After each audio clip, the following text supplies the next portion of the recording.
It is another exciting week and welcome to the Camnet TV Breakfast Show Monday edition, dubbed the community the 28th of August 2023. And I know the excitement that is also gripping our viewers out there, because sooner or later we'll be saying bye to August, and there's just so much as far as people are expecting to what September will bring out to them. I'm your host today and I'm not alone in the studio. My name is Dawson Zulu, but I'm joined by I call her Mother Superior, but I don't know why I call her. Good morning. Good morning, Nelson. How are you? Good, how are you? It's good to share the set with you once again. Very much exciting to share the set with you. And how is your morning? Ooh, do I even have to start explaining my morning? I think climate change. The wind. Yeah, there's a wind, you know, it's different, as if it's about to rain. Exactly. Or something, you know. When I woke up in the morning, I was like, are we in August or something? The first question I was asking myself was, am I supposed to go for work? Am I ready? Yeah, you need to be ready. Anyway, on a Monday, we always ensure that, you know, we keep our day, or rather start our day on a positive note. It's very, very important. Nelson, you will understand that every single time you put a negativity towards something, it will be very difficult to achieve your goal on that particular day. So always have a positive vibe. I like that positive energy, because it always comes out from you on a Monday. Exactly, it has to. It ensures that everyone in the newsroom is like, you need to be positive. Exactly, you need to be positive. I always remind Soko as well, you need to be positive all the time. But anyway, moving forward, this morning, our viewers will be looking at keeping our cities clean. And later on at 8 hours, we'll be joined by our guest who is going to help us discuss our topic this morning. I'm your host, Miriam Kaimba. And of course, right about now, we go direct into our health corner and just see what the doctors have for us this morning.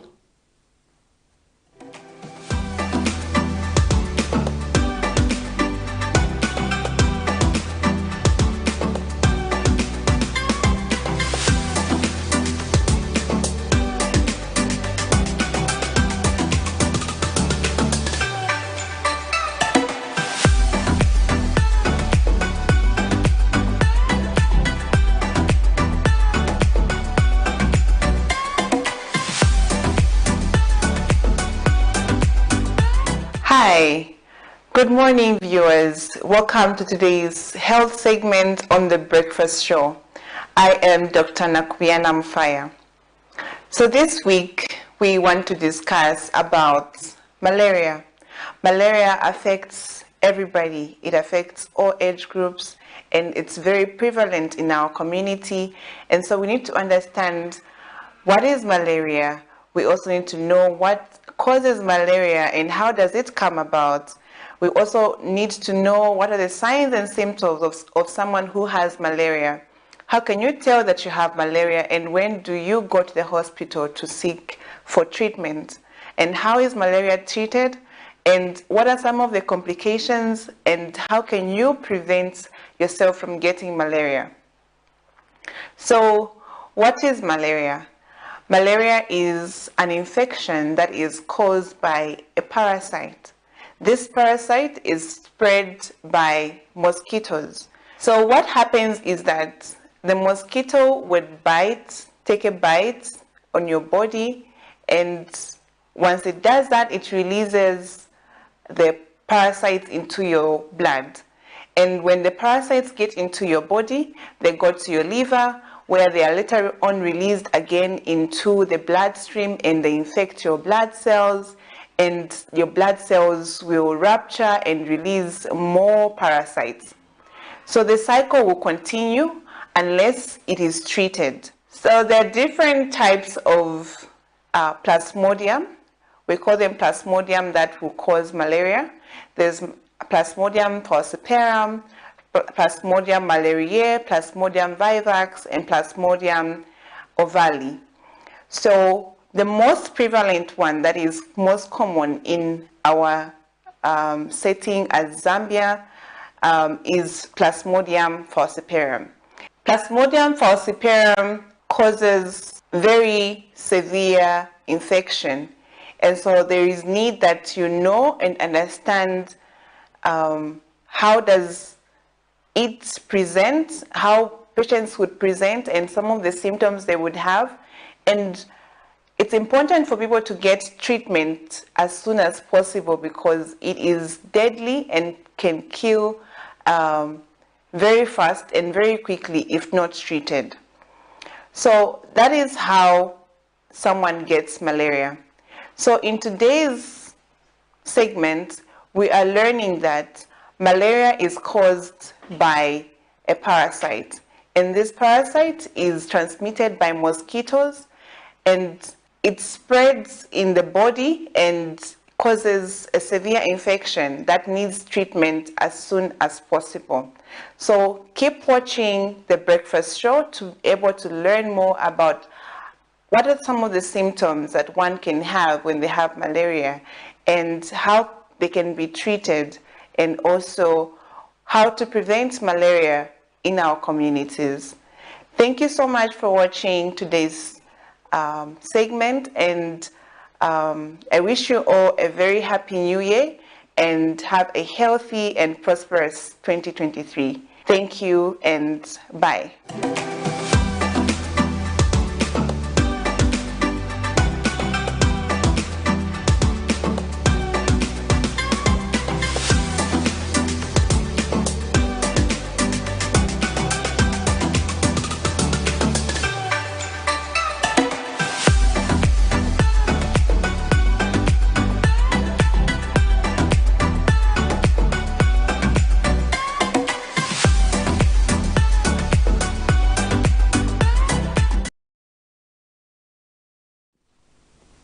That was quite informative. I hope you learned one or two things there on the tips that the doctor was giving us with regard to malaria. But right about now, we go direct into our money market.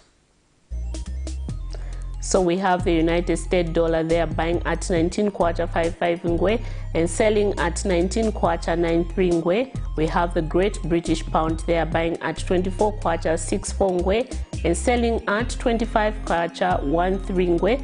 We have the euro there buying at 21.12 ngwe and selling at 21.54 ngwe. We have the South African rand there buying at 1.05 ngwe and selling at 1.07 ngwe. Looking, our main interest there is on the United States dollar. There you can just see that on the buying, both on the buying and selling part, it's going toward 20 kwacha, and on the selling part only a few cents, and then it will be at 20 kwacha.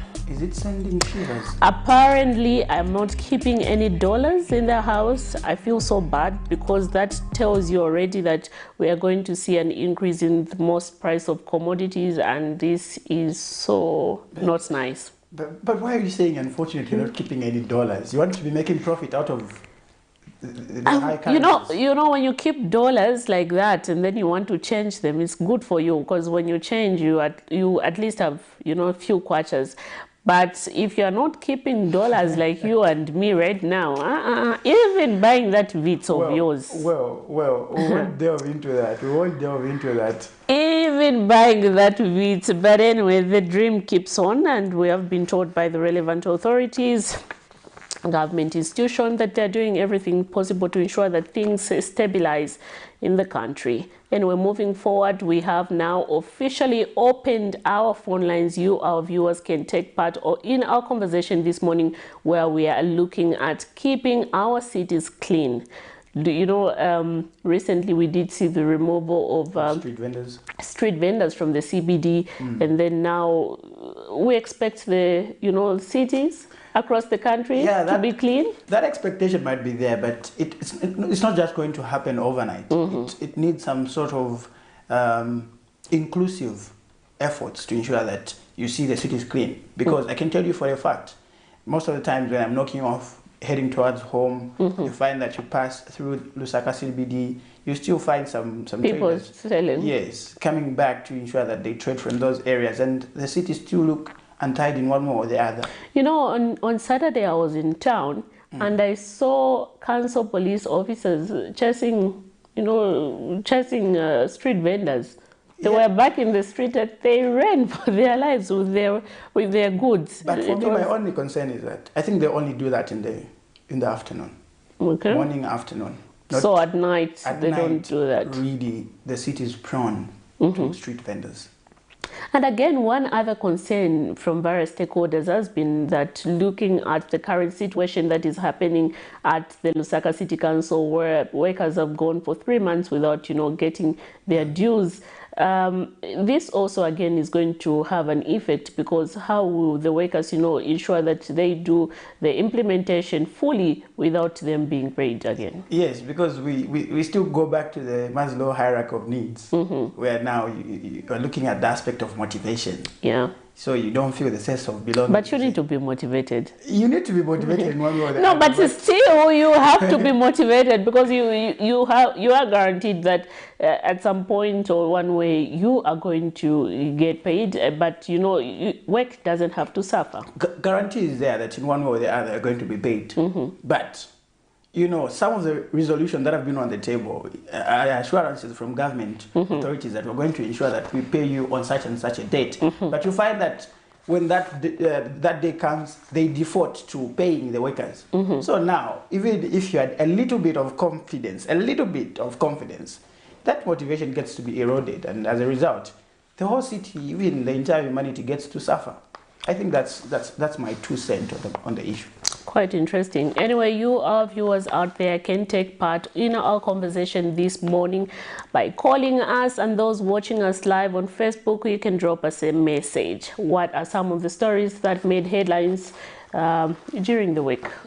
Over the weekend, I mean. Yes, over the weekend we had one story, interesting one, coming from Lusaka's Mandevu constituency in Fumbelo area, where the residents are calling on the local leadership to construct a nearby police post amidst increasing cases of crime in the area.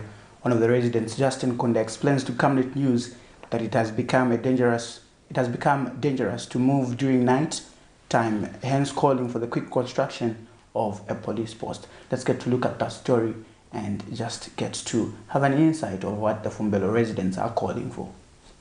At first glance, it might seem pointless, as others associate men and women in uniforms to being unfriendly, but a closer look speaks the opposite. The presence of a police post in a locality brings peace and stability to the residents amidst increasing numbers of criminal activities. The police, beyond law enforcement, are duty-bound to protect life and property, while the police posts are a haven of support, offering assistance beyond the call of duty. The case is different for Kabanana residents in Fumbelo area who are calling for the construction of a nearby police post. The residents explained to this journalist that it is challenging to seek the attention of the police from Chipalu police post because of distance. 2, the police post is very far, so security is at stake. So we're asking the government and the MPs to follow these things up. We've been complaining with the MP, no results have been coming up.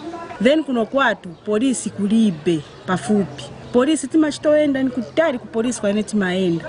Kwa Chipwalu kuno kwatu kulibe. Police, because there are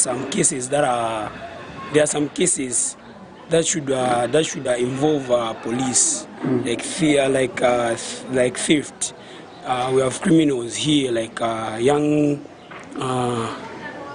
boys attending into junks. Yeah, they are robbing people so far, and they're becoming monsters. But Area Councillor Chilesha Mwango explains that all the concerns have been taken into account as a new police post to save Maichola and Fumbelo residents is under construction using the 2022 Constituency Development Fund, CDF. Mr. Mwango acknowledges the existence of high numbers of criminal activities due to the increasing population in the area. Crime rate is high in this area.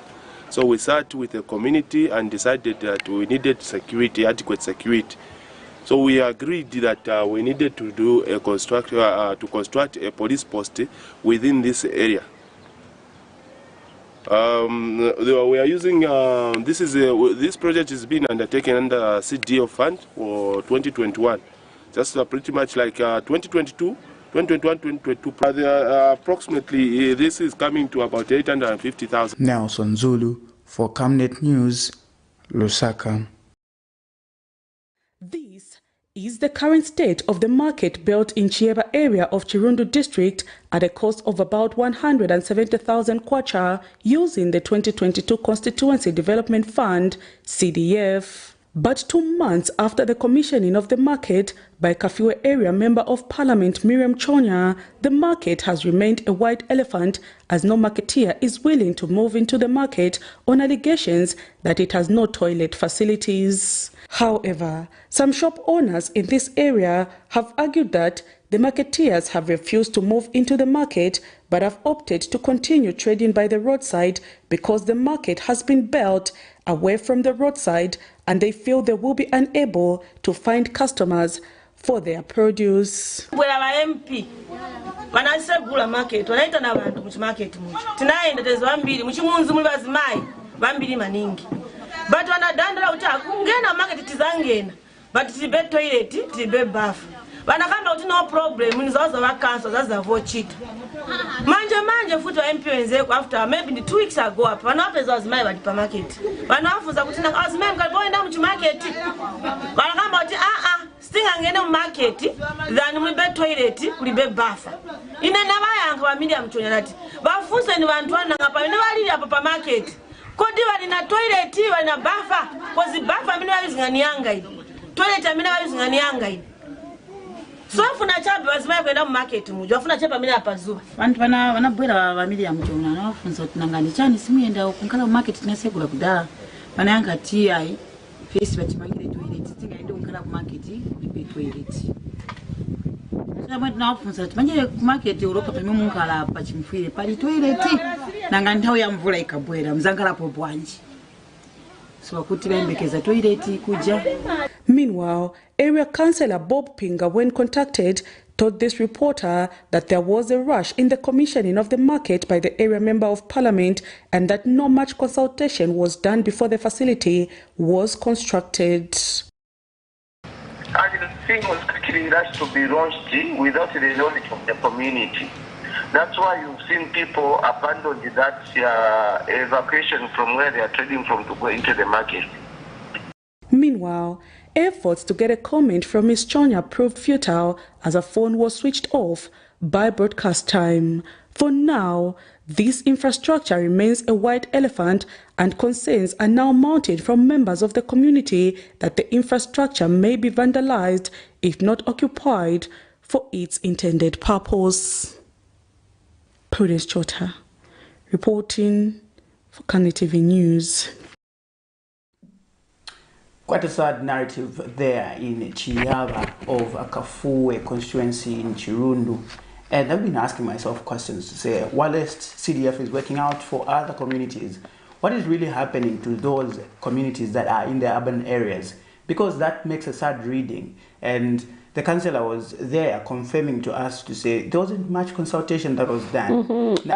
And just the point that the market, there was the area Member of Parliament there for Kafue, that is Miss Miriam Chonya, did a rush in launching the market. Okay, no much consultation was done. Because currently, despite opening the markets, traders are going back to the street. But the reason is, why are they going back to the street? They don't have toilets. But why would you want to construct something that it tells you something? Yes, in as much as we are talking about, keeping our city clean, ensuring that all traders go back to their rightful designated trading places. Again, the question is, how is the status of these structures? Okay, we are not going to put traders in a market where there are no toilets. There is no water. Yeah. Because we're now looking at sanitation problems. Yeah, but for me, my issue is we saw the CDF being increased to 28.1 million kwacha, and that's a lot of money. 28.3 million kwacha. Yes. 0.3. And that's a lot of money. And one of the guidelines in the CDF is to ensure that once you embark on a project, the members of that community need to put it to a vote or need to approve to say, okay, this we can do, this we cannot do. But in this case, you find that the area councillor is saying she did it out of rush. So it's some sort of trying now to plunder the fund for political expedience. You want to show off that you are working. But meanwhile, you're not doing the correct stuff. Yeah, I think... and again, if the danger again is if the councillor can say there was a rush, these people should coordinate. Exactly. It tells you something that there's no coordination. There's no coordination. They should have, you know, had a consultative meeting where they sit down as the executive before they engage the community and say, do we need to open this? What is needed? Yeah, quite sad. Quite sad. I normally ask myself questions to say, okay, I'm just looking forward. Let me not say much because I might take it too personal. I might take it too personal. I think I'm just looking forward to when the audit is going to be done, so we see that who's who. Yeah. Because that's a lot of money, 28.3 million kwacha at your disposal, and then we've had cases where funds for 2021, 2022 have not been utilized, and people are still facing challenges. Then it means we've got a lot that we have to do as a country.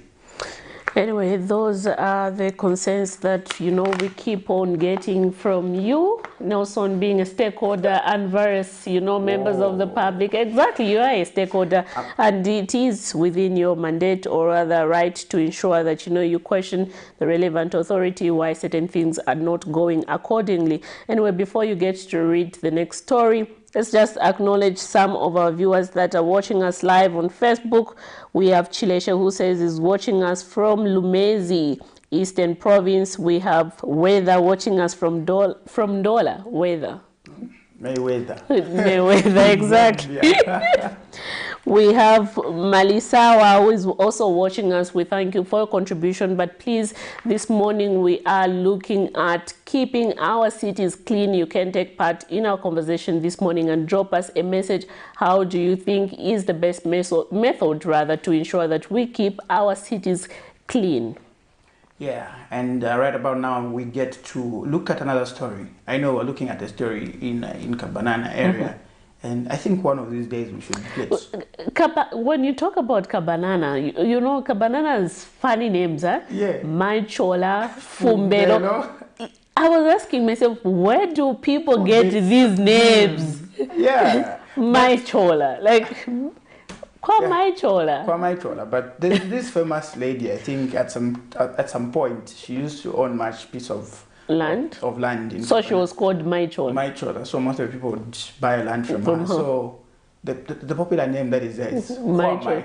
But the Fumbelo name? The Fumbelo name is also part of the area. So as you go, like it's more of an extension to Maichola area. Oh, I see. So you begin to ask, because I was even asking myself the other day, I did a story about, is it Kajimonge Road? I'm like, what does Kajimonge mean? But well, let's get to move on, and we look at the story coming from a development expert, John Lijimu, who predicts that it will be difficult for Zambia to attain the target of reducing poverty by 2030 as enshrined in the United Nations Sustainable Development Goal number 1. Mr. Lijimu says this is because the poverty reduction agenda has not been prioritized, as seen by the lack of profiling the poverty levels in all parts of the country. Zambia subscribes to the United Nations Sustainable Development Goals, which were initiated in 2015 with goal number 1 focusing on ending poverty in all forms everywhere by 2030. Its objectives include ensuring that the entire population, especially the most vulnerable, have equal rights to economic resources, access to basic services, property and land control, natural resources, and new technologies. But according to the World Bank, as of March 29, 2023, more than 61% of Zambia's 19.1 million population earn less than the international poverty line of $2.15, equivalent to 42 kwacha, 43 ngwe per day, and 3/4 of the poor live in rural areas. As such, a development expert, John Lijimu, says it will be difficult for the country to attain this goal by 2030 due to various factors such as inflation. As a country in Zambia, we do not put in necessary measures and necessary strategies, then we should forget about meeting the SDGs by the year 2030. You know, the inflation rate, by close of the year, it's been projected that we might hit the double digit of inflation rate. That in itself compounds the environment within which Zambians are living, in ensuring that they go beyond what we call the the Gini coefficient, which is the poverty datum line. Mr. Lijimu says that realizing the target to eradicate poverty remains a challenge, as there is no current poverty profile for the country. Is not even an issue we have started working on. Issues to do with poverty with regard to those that are in the peri-urban and the rural areas that we haven't addressed. The indexing and profiling of what our poverty levels is still a matter that we are still discussing. Luapula and Western Province still stood at about 81% of extreme poverty in terms of rural poverty. But we have not seen any effort in ensuring that these provinces actually jump the poverty datum line and having efforts into that. He proposes that government should begin to realign its strategies aimed at improving poverty in the country. The poverty levels. So we call on government with all its lying ministries to make sure that they make SDG number 1 that aims at eradicating poverty and its manifestation to become key, because food security, especially at household level, is the key thing that will give dignity to the citizens of this country. Nelson Zulu for Camnet News, Lusaka. Quite interesting views there. SDG number 1, looking at poverty. We have seen, concerns there from various stakeholders who say not much is being done to ensure that, for us to achieve that 2030 agenda of becoming a prosperous middle-income country, if you're going to talk about, eliminating poverty in the country, especially those, living in the rural parts of the country. Quite interesting. What's your view? What's your take? Have you done so much at personal level? Maybe we started from there. At personal level. No, at personal level, because it will be about me trying to see what I can do to ensure that I move out from this poverty. I think I'm doing something, but if we're going to say at national level, I think we are yet to see much, the results that we desire, because mostly if we're going to talk about simple commodities, like our staple food, which is mealie meal, let's talk about the price of mealie meal. And we're told by the current administration that we're going to see at least, mealie meal prices being stable by 2024. But could this also be a time when, as a country, we need to start looking at other alternatives so that we shift away from relying on mealie meal? Yeah, we have seen the Ministry of Agriculture. They have been, urging farmers to ensure that there's crop diversification, and not only rely on maize. We have seen that, but you have to understand that maize is our staple food. Yeah. And this is a commodity that no matter what, the price of mealie meal should be very affordable for each and every common person to purchase it. I remember there was a point where we were receiving one of my grandfathers from the village. And then we served them rice during lunchtime. And then all of a sudden, I was asked in the background to say, Mone, I can see my boy tell me what. I'm like, I think we had lunch. We had rice. No. Yes. It's not doing anything. Exactly. But again, this is part of us. This is part of our culture. This is something that we have grown up with. Okay, we cannot just say, well, yes, we can have different crops, crop diversification. We can have different crops, but you have to understand that maize, mealie meal, this is part of our culture. This is us. This defines who we are. Okay, so you'll find that even me, I've experienced this. Most of the times people will tell you, "There's an additional rice." Like there's an additional rice. These are the things that you get to learn.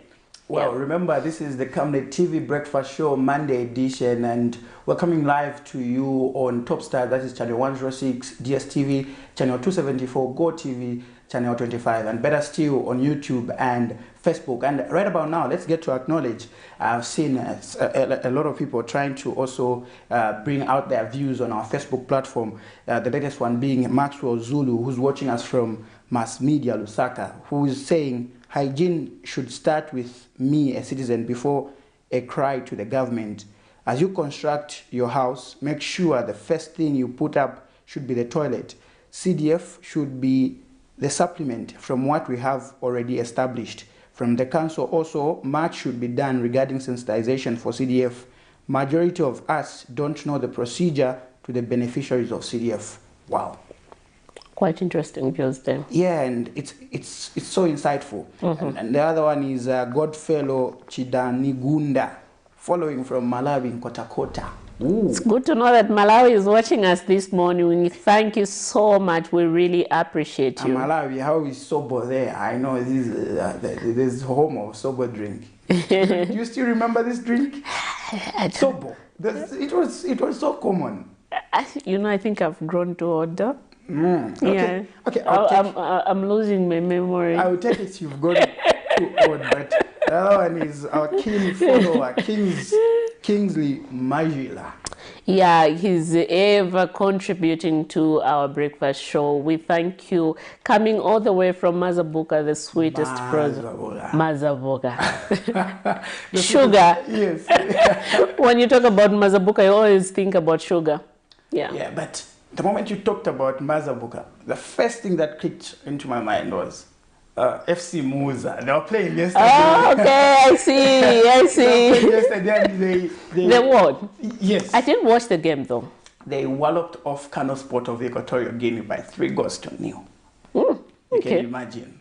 Because when they went to Malabo in Equatorial Guinea on the 19th, they drew to a 1-0, and then coming to the other side here in Zambia, FC Muza was just looking forward to getting a goalless draw or a direct win, of which they had to hammer. They had to hammer the Dynamites. Quite interesting. Yes. Quite interesting for them. Anyway, moving forward, let's look at one of the stories that made, headlines yesterday in our news, where UPND in Northwestern Province Committee have upheld the suspension of the former provincial youth chairman, Bruce Kanema. Let's get to look at that story. On the 16th of August 2023, the ruling UPND suspended its Northwestern Provincial Youth Chairperson, Bruce Kanema, on allegations that he collected 2,700 kwacha from Solwezi main bus station, thereby denying the local authority an opportunity to raise revenue. Sunday, the 27th of August 2023, the party's Northwestern Provincial Committee upheld the suspension of Mr. Kanema. Addressing the media this afternoon, UPND Northwestern Provincial Acting Information and Publicity Secretary says it was discovered that Mr. Kanema did not answer to the exculpatory letter which the party requested him to do so. Verify and then give our people, the UPND, a clear position concerning the suspension of the youth chairperson as it stands, and after analyzing the reports from the disciplinary committee which was presented to the main committee, it was discovered that the provincial youth chairman by then, Bruce Kanema, did not answer to the exculpatory letter which was asked to, in which is alleged to have collected money from Solwezi bus station. He disclosed that the resolution from the provincial committee is that they have upheld the suspension, saying his suspension is still in effect. The resolution of the committee, the provincial committee, is that they upheld the suspension. The suspension is still in effect, that Bruce Kanema is no longer the provincial youth chairperson in Northwestern, because he couldn't answer to the allegations as requested by the exculpatory letter, which, as the provincial committee members, never gave such a resolution. So to that effect, he stands charged alone, because the rest of them were under him, because he is the leader of the youth in the province. So we can only charge a leader. Then if there is any other who consequently inform the place. Miriam Kaimba, reporting for Camnet TV News.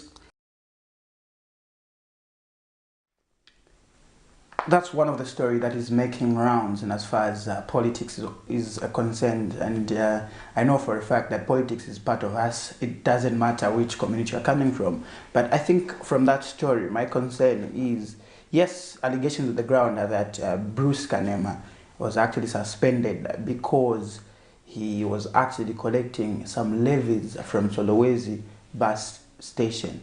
Oh, is it Solowezi bus station? Yes. Solowezi main bus station. Those were the allegations, and that's the more reason why he was suspended for 6 months. Though the questions has been, why wasn't he subjected to the relevant authorities to ensure that investigations are carried on? Because we have heard that the president has condemned and re-echoed that, you know, there should be no cadreism in the country. And this, if anyone is caught, this is an illegality, and an illegality is an offense. But anyway, those are allegations which are supposed to be, we were supposed to see him being subjected to the relevant authorities so that ensure the due process of the law can be followed. Yeah, it as much as the allegations, but everything starts from an allegation. Yes, yes. So I think for me, the first step was to report this person to the police.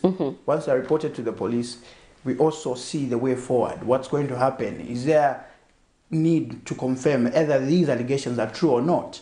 And from there, what step are we taking? I think the suspension for me wasn't enough. Would have done much better.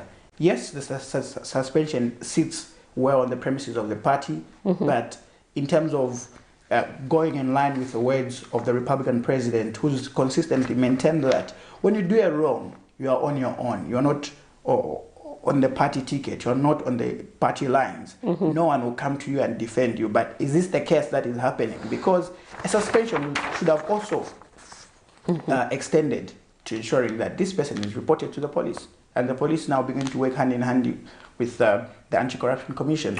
Exactly. Talking about the Anti-Corruption Commission, we did see a civil rights activist, Brebna Changala, you know, maintaining that the fight against corruption has been heroic during the UPND administration 2 years in office. He says the corruption fight under the UPND has been targeted at former Patriotic Front administration members. Anyway, you have also another story with regard to corruption there. Let's get to hear about it. Oh yeah, the other corruption story is coming from a non-governmental organization, Community Action Against Corruption, who is actually challenging the Anti-Corruption Commission, SEC, to confirm if the Solicitor General Majo Mujende is being investigated for alleged corrupt activities of receiving a bribe from a former liquidator.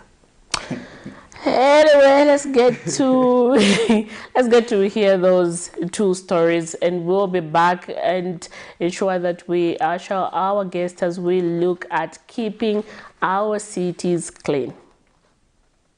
It must be fought in real time, and the fight against corruption must be blind.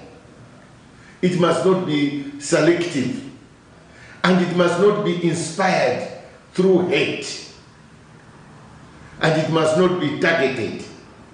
The moment all these things are put together, the fight against corruption collapses, as it has done. Because this fight against corruption has no public support, and therefore it is not being done in public interest. When the New Dawn administration came in power, we all celebrated that all wrongdoers will face the music. They will dance to the tune. What we have realized is actually the fight against corruption is being used to revenge and avenge. The corruption under the Patriotic Front was there for all to see. But it has been fought in a manner that looks like it's disorganized and is a case of persecution. Why do we say so? The fight against this corruption has been handled in a manner where investigations are not done properly. People are arrested on the basis of assumption. On the basis of assumption. And that's why you see drama in courts, because they do not have evidence, tangible evidence to convict people. It must be fought in real time. And the fight against corruption must be blind. It must not be selective. And it must not be inspired through hate. And it must not be targeted. The moment all these things are put together, the fight against corruption collapses, as it has done. Because this fight against corruption has no public support. And therefore, it is not being done in public interest. When the new Dawn administration came in power, we all celebrated that all wrongdoers will face the music. They will dance to the tune. What we have realized is actually the fight against corruption is being used to revenge and avenge. The corruption under the Patriotic Front was there for all to see, but it has been fought in a manner that looks like it's disorganized and is a case of persecution. Why do we say so? The fight against this corruption has been handled in a manner where investigations are not done properly. People are arrested on the basis of assumption. On the basis of assumption. And that's why you see drama in courts, because they do not have evidence, tangible evidence to convict people. You know, we are calling upon the Anti-Corruption Commission to come out in the open and tell the nation whether it is true they are investigating Solicitor General Macho Mchende over an allegation of receiving a bribe from a former liquidator.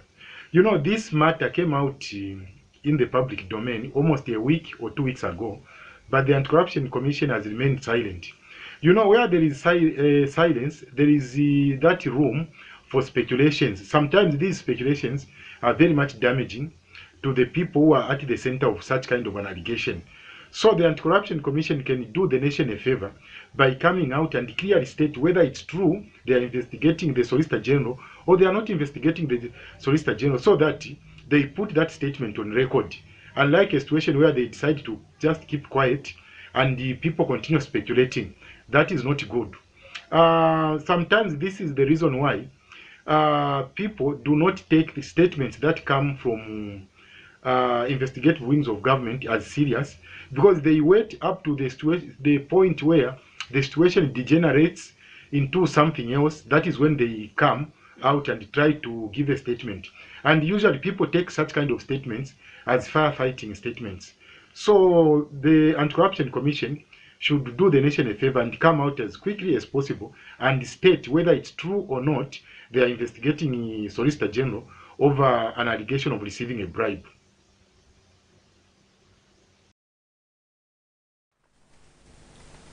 We now transition into the first set of our interview this morning, where we are looking at keeping our cities clean. And in studio, we are joined by the Clean Cities Initiative Chief Executive Officer, Mr. Watts Mwila, who is going to help us discuss our topic this morning. Good morning. Good morning, Miriam. We are glad to have you on set. Thank you. I'm glad to be back at Camnet. To begin our discussion this morning, for our viewers out there who do not know what Clean Cities Initiative is all about, just give us, some hint or rather details of what this initiative is all about. Okay, so basically, Clean Cities Initiative, we are a non-for-profit organization. We established in 2022.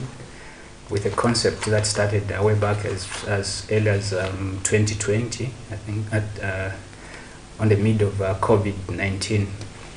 So basically we advocate for clean cities in the sense that we try by all means to promote sustainable clean environment vis-a-vis smart cities, where we look at the basic infrastructures that's basically supposed to meet the standard and sustain the lives of the citizens in the city.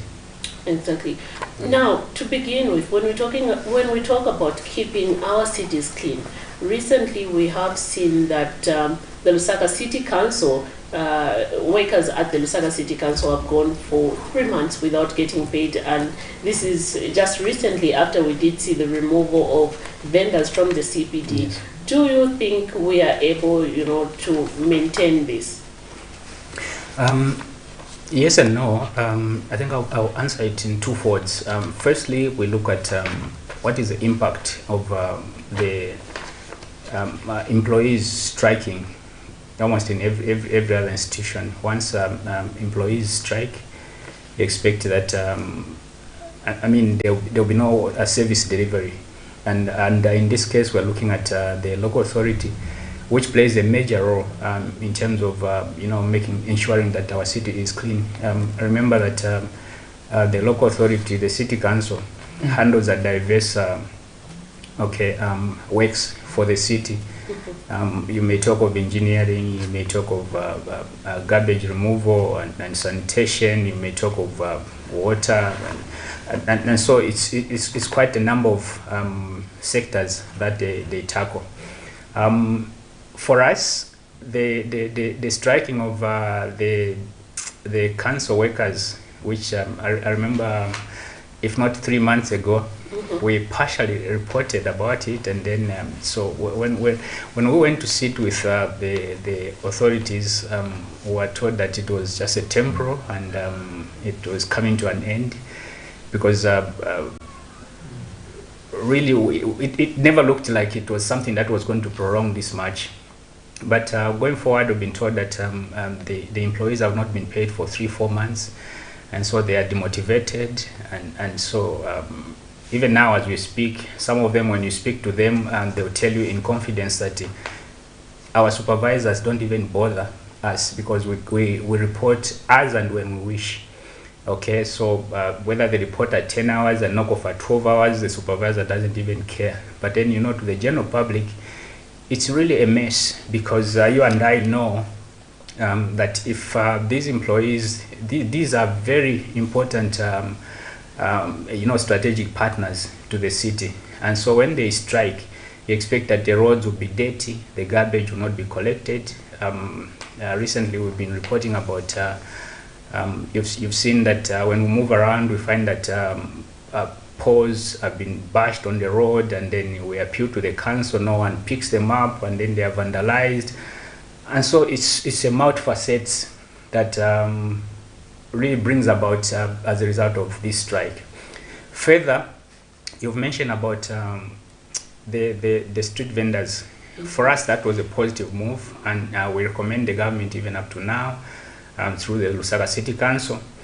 But then sustainability becomes a challenge without enforcement. And the people that we expect to enforce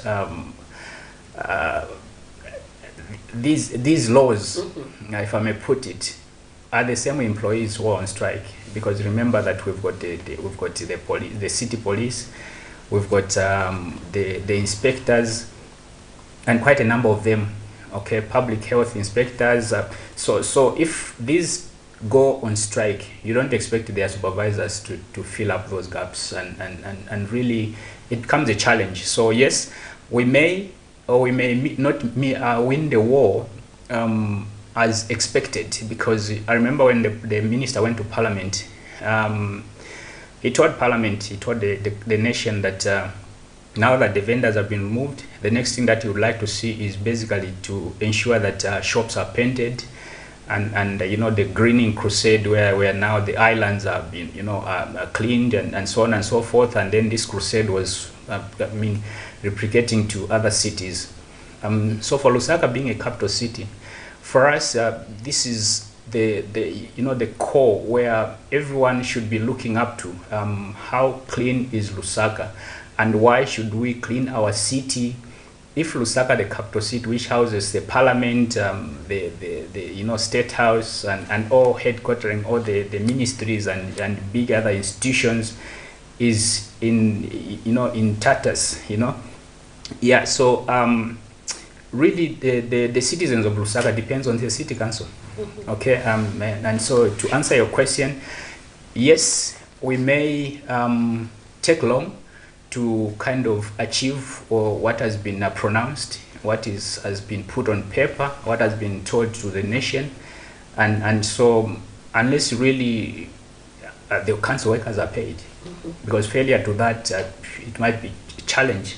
The project that we thought it would take 1 month, because by now we should have seen even people start painting in town and such kind of stuff, cleaning up, because that pronunciation by the minister on its own should have been taken serious. But then it's not a minister who is going to enforce, it's the local authority, and so it might take long. Why? Because the staff that are supposed to carry out the mandate are on strike. Anyway, exactly. Anyway, let's get to look at this story that we did last year, where Local Government and Rural Development Permanent Secretary Mambo Hamaundu says the culture of indiscriminate dumping of waste has contributed to rapid deterrent of the environment, hence the reason why the government has enforced bylaws to maintain a clean environment. Zambia is one of the African countries that has intensified its efforts to manage the environment. This is illustrated by the adoption of the Keep Zambia Clean, Green and Healthy campaign. Minister of Local Government Permanent Secretary Mambo Hamaundu and Lusaka Mayor Chilando Chitangala Saturday morning took up a cleaning exercise at Libala Stage 4 Market as a move of keeping the trading place clean. Lusaka Mayor Ms. Chitangala says the surroundings are required to be kept clean all the time to avoid certain diseases, hence the need for everyone to get involved. There's a lot of enforcement, and this is what we're trying to tell the people, and also commitment and owning the keep Kigali clean or keep Lusaka clean campaign. Yeah. So if we want Lusaka to look like a Kigali, it's up to ourselves to work together, the people that live in the city and ourselves. Yeah. Thank you. In 2018, the campaign was rebranded by former Republican President Edgar Lungu as the Keep Zambia Clean, Green and Healthy campaign. The rebranded campaign introduced the green aspect to the campaign and encouraged citizens and institutions to have vegetation and avoid indiscriminate cutting of trees. Local government PA says the indiscriminate dumping of waste has been compounded by the production of packaging materials made of plastic and glass. They is advising individuals to take advantage and make their fortune through waste recycling. Solid waste management appears to be an issue which people are not paying attention to.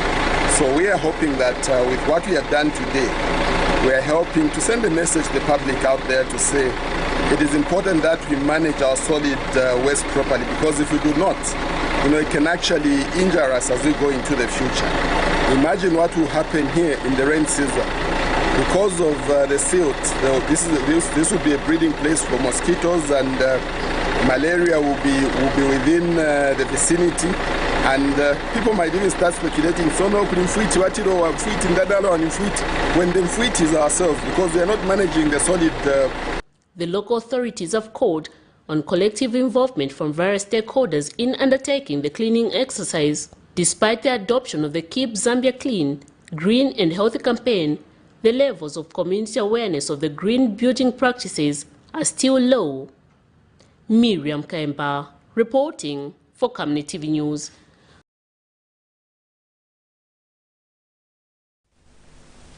All right, thank you so much. We still continue with our Camnet TV Breakfast Show Monday edition, and I would say we have Mr. Watsmuila to help us discuss keeping our cities clean. And Mr. Muila, it's good that you're joining us at this time.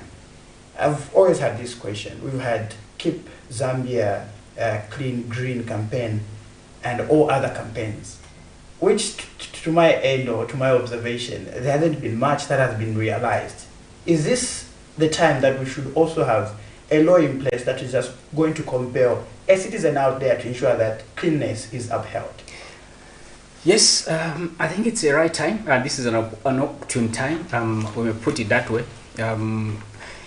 the Keep Zambia Clean campaign has kind of not been sustained in one way or the other, in as much as each president that comes in power wants to make sure that they use or they ride on Keep Zambia Clean to ensure that every leader, every civic leader and every stakeholder kind of sustain this initiative, but in one way or the other, it has not worked because it's just an initiative. Okay, I think it's not something that has been enshrined in our laws, or it's not something that is backed by the statutes. So as a result, everyone takes it. It's just political will. I can give you an example. The other time, our Vice President Talinarumango was in town spearheading this monthly cleanup. I had a situation where I was also around the whole team where she was with the men in uniform. So she'd be in front, a kilometer away, cleaning, and everyone is moving around, and the situation where whenever the president or the vice president is in charge or spearheading the monthly cleaning campaigns, we have the situation where only the men in uniform are the ones who are seen to run around, picking up brooms, picking up all the debris that are remaining in town, and doing all such kind of stuff. And yet everyone else is just watching. Contrary to 2018, where we saw that soldiers, when they were in town, they were forcing almost everyone, every citizen was participating in that particular week. If I can remember, every citizen believed that, I think this is not just for the soldiers. Okay, they were doing it for the good of the city. So they would see you crossing, they would push you around, and you carry whatever was on your way and go and drop it where it's a designated place. Now this time is different. There's lack of will. You find the president or the vice president would be probably in the CBD or in Soweto spearheading the cleaning, and yet the councillors and probably other members of the society, they would not even take it serious. You go to the wards, you go to the constituencies, there's no cleaning taking place. Okay, in town alone, I saw a situation where soldiers were cleaning. Meanwhile, there are these cowboys who intercept people who are going to intercity, right? They are in town and they are busy drinking just on the middle of their road, on the islands. They are messing up with these, opaque bottles. And I asked myself, if this initiative really had an enforcement backing, I think there should have been a way in which someone should take it upon themselves and say, okay, if I do this, I'll definitely be penalized or caught or prosecuted or something like that.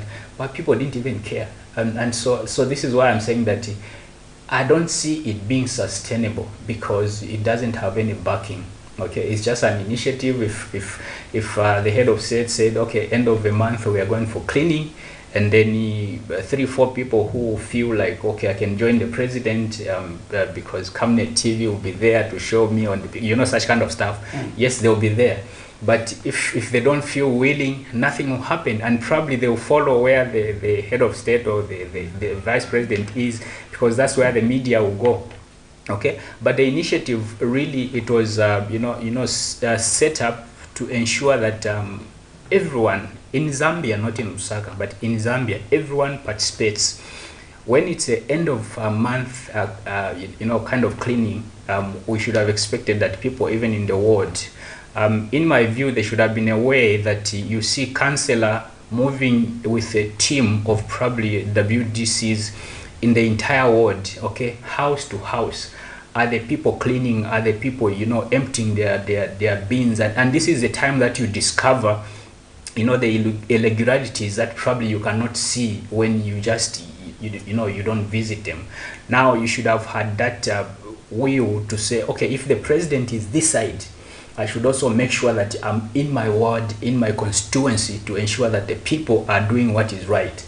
But if we have these politicians, civic leaders who they don't even care if they are not in the entourage of the president, then it is okay. In their world, even if rubbish are just being dumped anywhere, it is okay.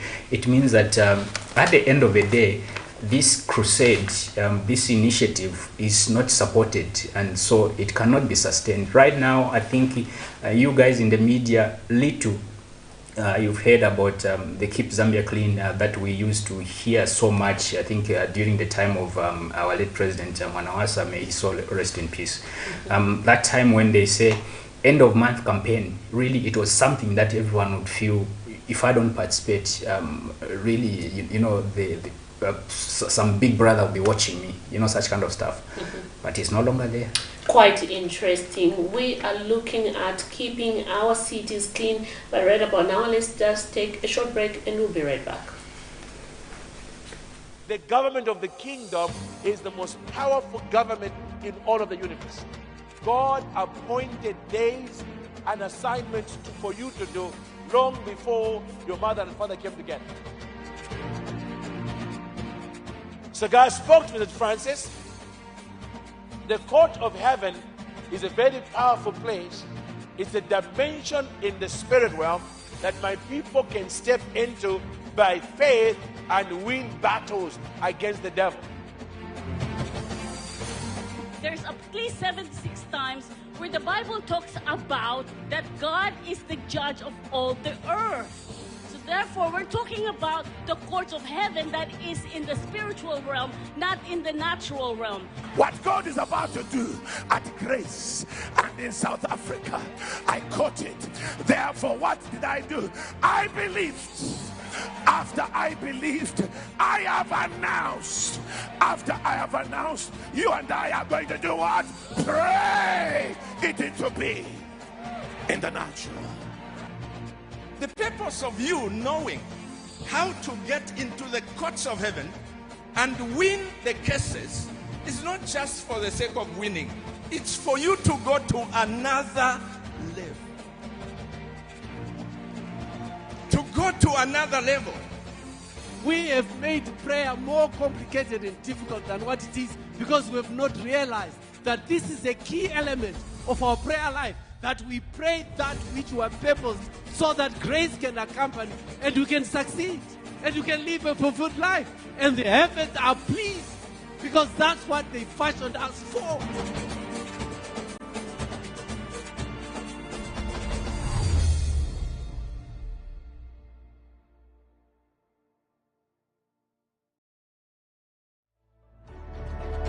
Water is life.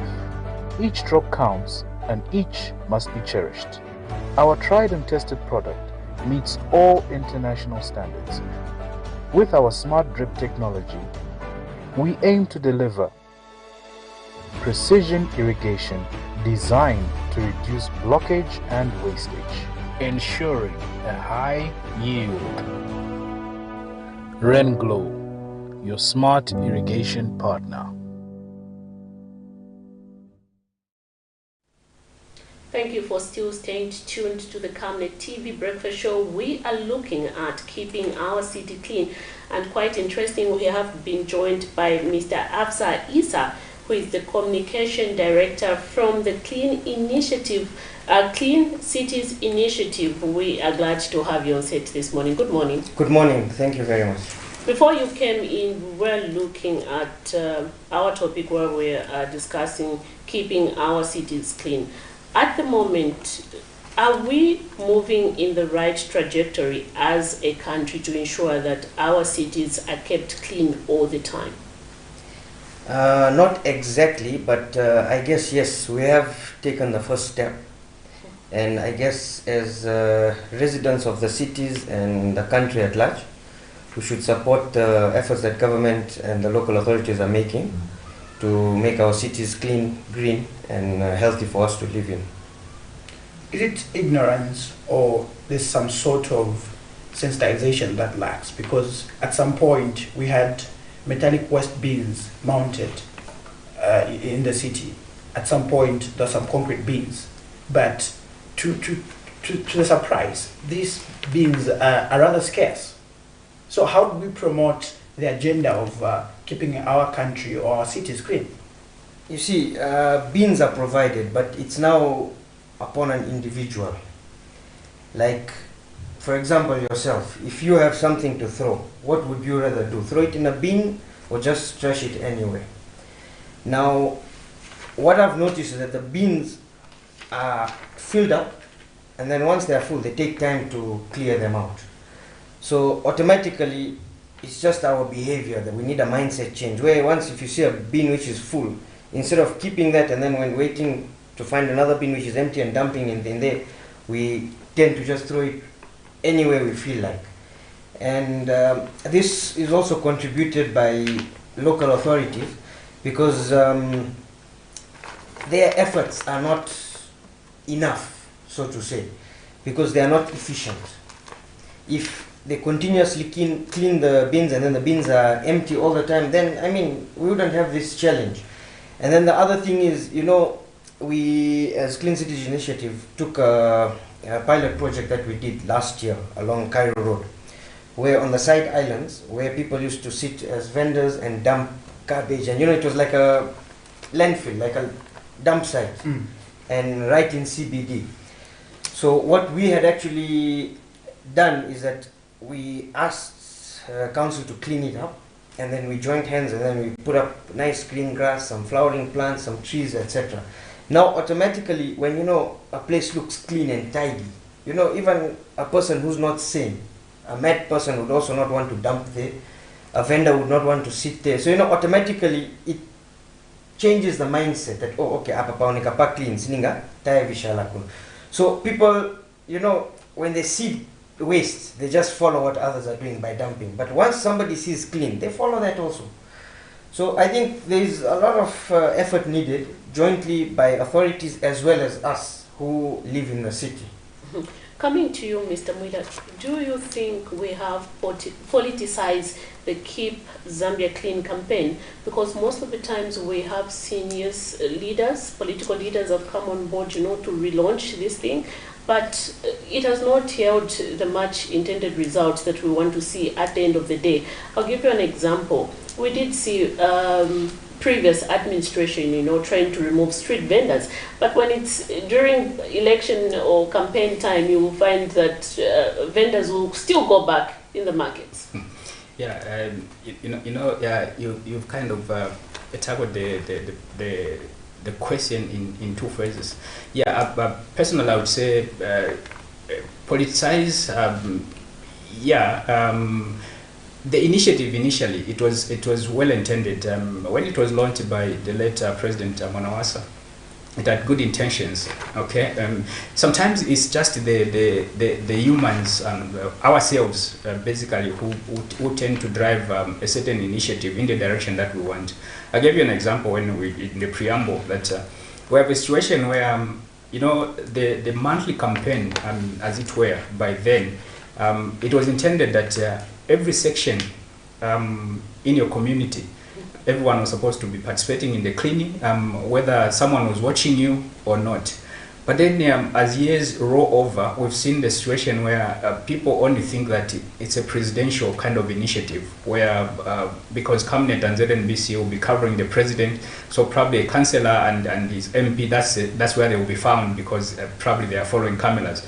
But the intended purpose of that was that a councillor or whoever is a section leader was supposed to be in their area, supervising his people to make sure that that initiative was supposed to be sustained.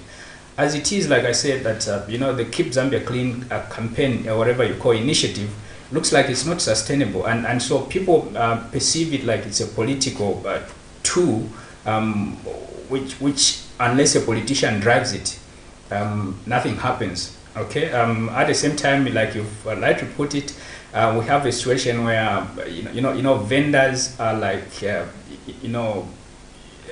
to lack of a better term, I'll put it that we treat vendors as sacred at a certain point, because for us, for the politicians, they believe that without the vendors, then they cannot win election, which is a fallacy. I don't believe that.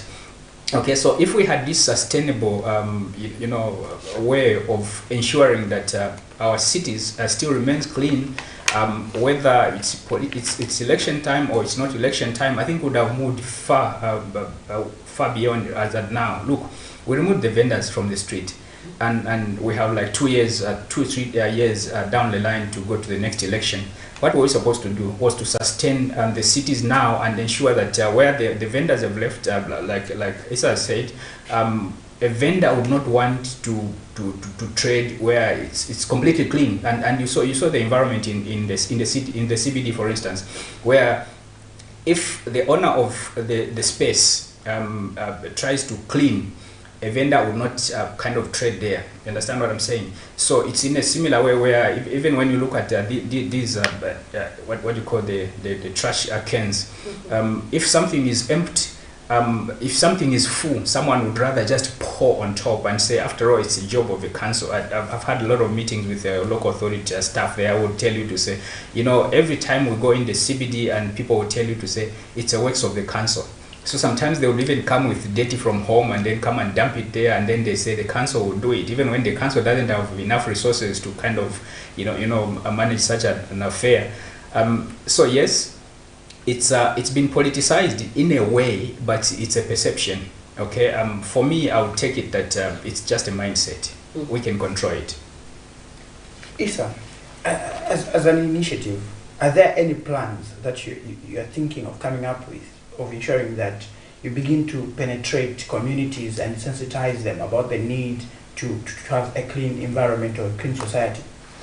On that, we've had some stakeholders come on board as well, because individually as a NGO, we would not know everything, because there are certain things, maybe we've discussed CBD, but in residential areas, in other trading areas, which are not part of CBD, we wouldn't know the issues or the challenges that they are facing. So we need other people to come on board, come with their complaints or challenges or issues, whatever they face, but they should just not complain.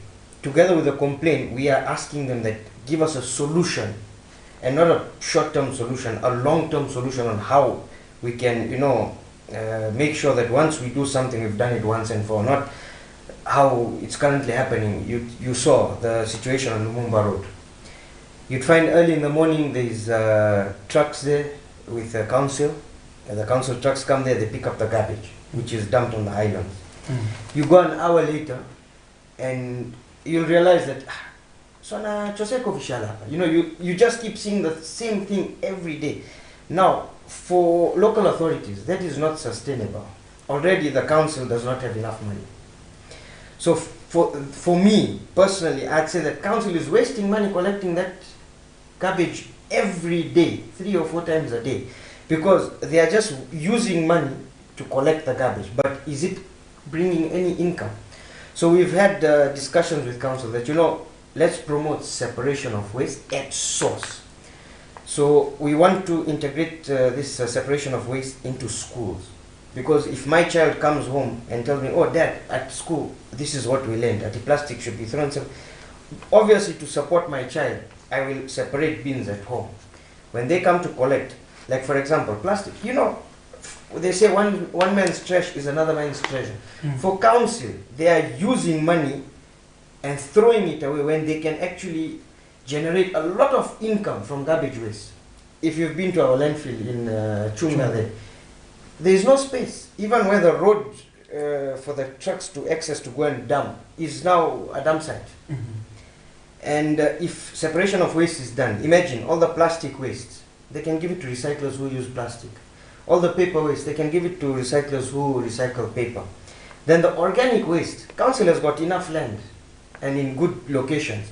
They can actually start making compost, which is going to be organic compost, which can be used on our islands where there's no trees currently, there's no grass, they can use all that. And then all the excess that they have, the extra compost, can be sold to nearby small-scale farmers or even given to them free, but at a cost where they come use their own transport. Is there capacity by our local authorities to do that? Because you also earlier indicated that they lacked some funds. They lacked funds, but this is an income generation. Once at the dump site, everyone, it's not local authority who takes it. We've got companies who are allocated so-called zones. That this company has got this zone where they should be collecting garbage from residents.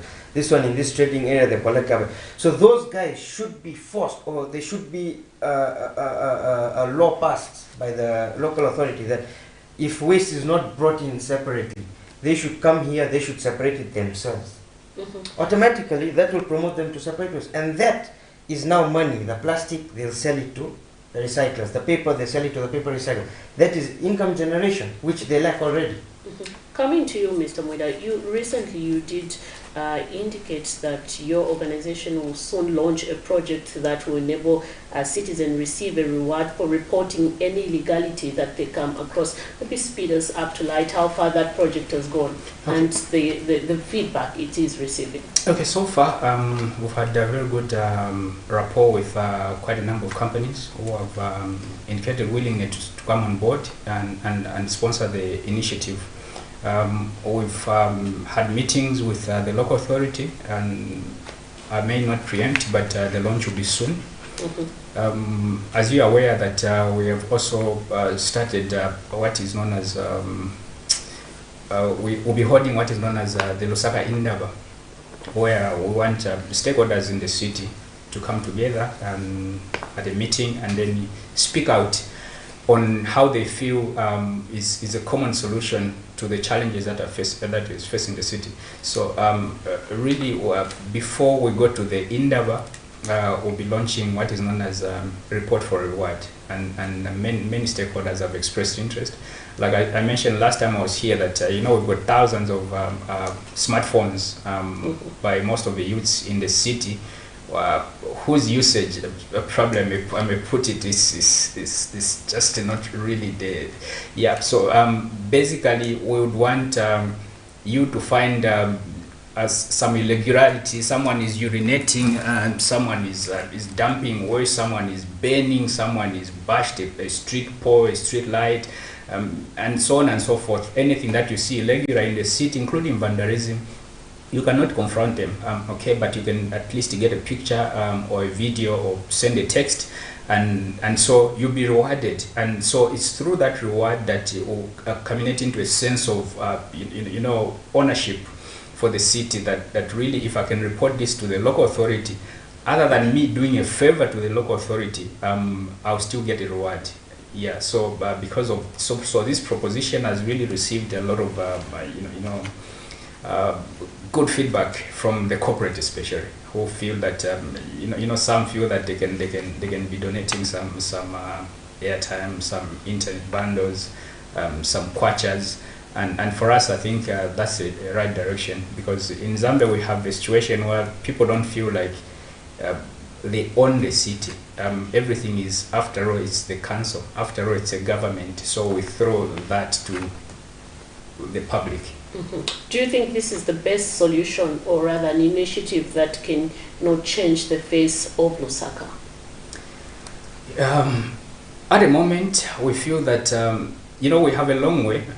However, once we change the mindset, that's a bridging. That's a gateway to where we want to go. Because I can tell you that we have a problem of a mindset in Zambia. I remember the other time I was telling you that I'm driving, then I'm following someone who is driving a very big car, then they would opt to throw a bottle of water through the window. So how really do you educate such a man? So the mindset really doesn't have to do with education, not at all. Okay, it's the upbringing. But if I am going to capture that photo and send it to the authority, and this person is someone that is penalized and so on and so forth, I'll be setting the example. Okay, and so whoever has captured that photo, once they are rewarded, they feel that they can go an extra mile and report all the irregularities that they can come across within their community. Okay, we have a comment from one of our Facebook viewer, Maxwell Zulu, who says, watching from Mass Media Lusaka, hygiene should start with me, a citizen, before I cry to the government. Maybe any of you can respond to that contribution. Okay, on that one, I think what I can say is as I earlier mentioned, that it's not only an effort for the government, it's a joint effort where everyone has to join together. And as they say, cleanliness is close to godliness. So if I mean, any religion, whether it's Christianity, Muslims, Hindu, Judaism, or whatever religion, all religions teach the same thing, to be clean and making sure your environment is clean. As we come towards the conclusion of our breakfast show this morning, what are some of the recommendations that you can put forth to the local authority to ensure that they put in place of keeping our city clean? Because we have seen that despite, removing these vendors from the CBD, at night, my colleague will bear with me witness that most of the times they won't trade in the morning, but when you go there around 18, 21, you still find them. So in as much as the city council is there to ensure that in the morning they sweep the cities of Lusaka clean, but later again at the night they're messed up.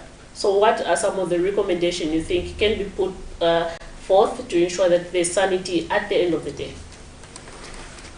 Firstly, it's enforcement.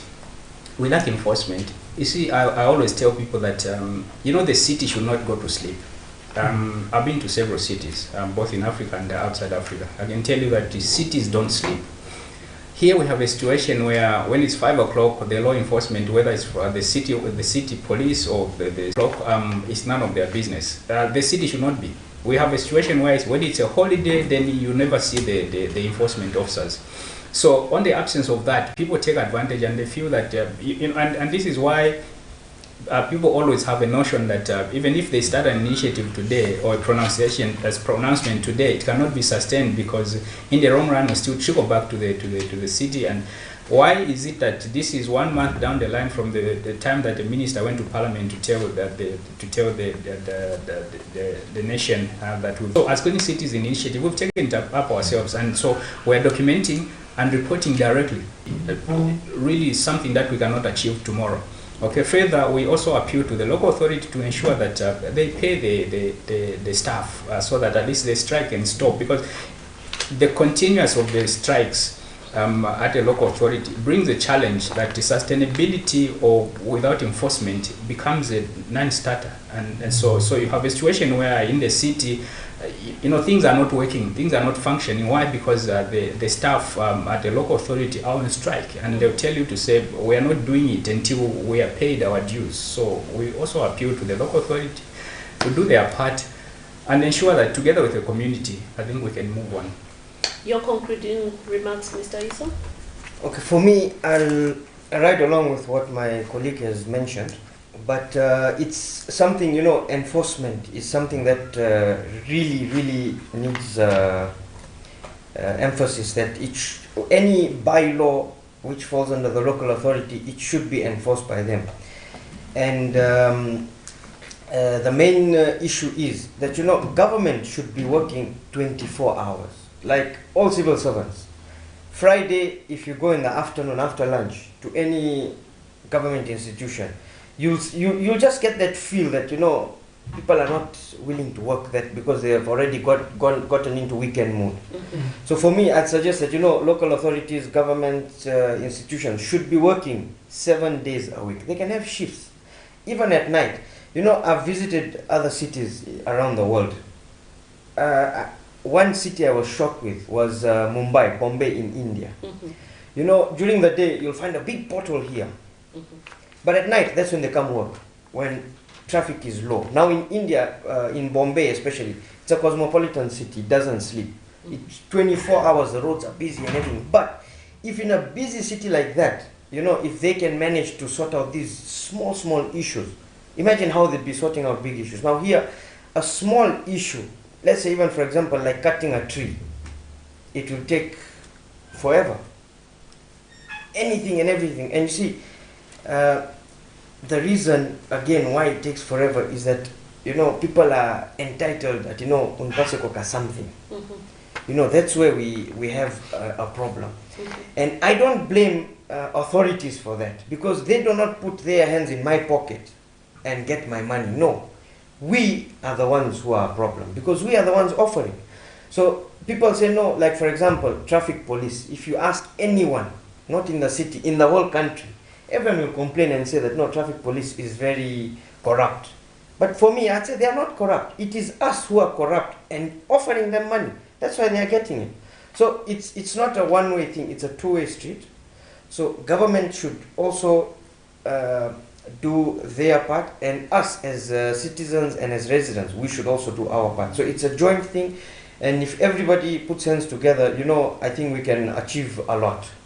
Indeed, thank you so much. We need to keep our cities clean as citizens and play our part and not leave everything to the government or local authority to do the job for us. Let us be our own keeper of ensuring that, you know, hygiene comes first and keep our cities clean all the time. Right about now we go, I wanted to say we take a break. Exactly, because I was enjoying the conversation. We're supposed to be concluding. We were supposed to be concluding, but I was enjoying the conversation. You know, this shows how much important that we frequently need to talk about this, so that, you know, at the end of the day we see our city clean. And you know, most of the times we compare Lusaka to Livingstone, how beautiful it is, how clean it is. Yeah. But it's supposed to start with us as, you know, citizens here. What are we doing to ensure that at the end of the day our city is clean? But anyway, this is where we come to the end of our program this morning. In studio we were joined by the Clean Cities Initiative, the Chief Executive Officer, Mr. Watts Mwida, as well as the Communication Director, Mr. Afza Isa. This is where we come to the end of our conclusion of our breakfast show. Please do make time to join me, Miriam Kaimba and Nelson Zulu, tomorrow as we bring you nothing but the best. But for now, it's bye-bye and stay blessed.